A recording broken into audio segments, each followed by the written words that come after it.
Председателот на парламентот Талат Џафери денеска испратил известување до сите пратеници дека лидерот на СДСМ Зоран Заев е предложен за мандатар за состав на нова влада.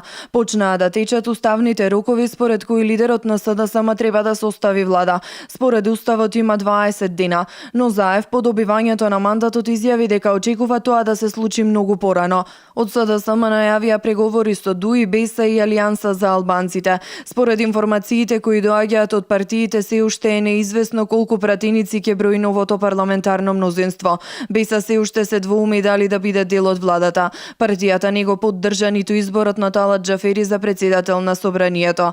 Заев вчера беше во посета на БЕСА каде што имаше средба со председателот на партијата Билал Касами. Изјави дека во оваа фаза двете страни ќе ги разгледуваат изборните платформи со цел изготвување на програмата за новата влада. Она што се договоривме со господинот Билал Касами е дека редот на работите треба да си го запазиме. Прво ќе почнеме разговори со ДУИ, после ќе следува БЕСА, па ќе следува Алијанса за албанците, се со конечна цел да ги приближиме генерално ставовите, а после тоа и заедно да седнеме сите кога ќе имаме поприлично ставови. Заев истакна дека не дискутирале дали партијата ќе учествува во владата и дека тие разговори ќе се водат по составувањето на владината програма.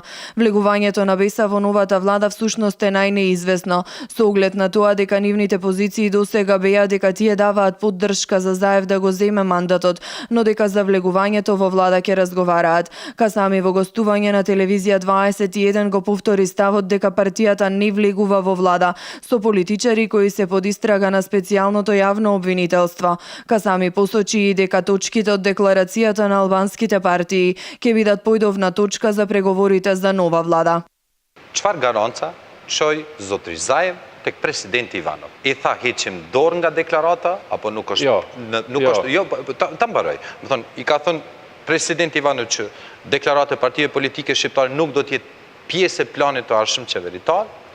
Ajo që tha zotri Zaev ne ndëgjojmë të gjithë, në asnjë moment nuk është pranuar kërkesa e presidentit që partitë shqiptare të heqin dorë nga deklarata e tyre e nënshkruar këtu në Shkup dhe e dakorduar këtu në Shkup. Përmenda më herët që një ndër parimet mbi të cilat do të nisin bisedimet Lëvizja BESA për pjesëmarrjen në qeverinë e ardhshme do të jetë implementimi edhe i pikave, kërkesave të dala nga deklarata e partive parlamentare. Според шпекулациите, ДУИ и Алијанса за албанците се сигурен коалиционен партнер во новата влада, но сепак и од Алијансата за албанците велат дека се уште нема донесена одлука на Централното претседателство за учество во новата влада.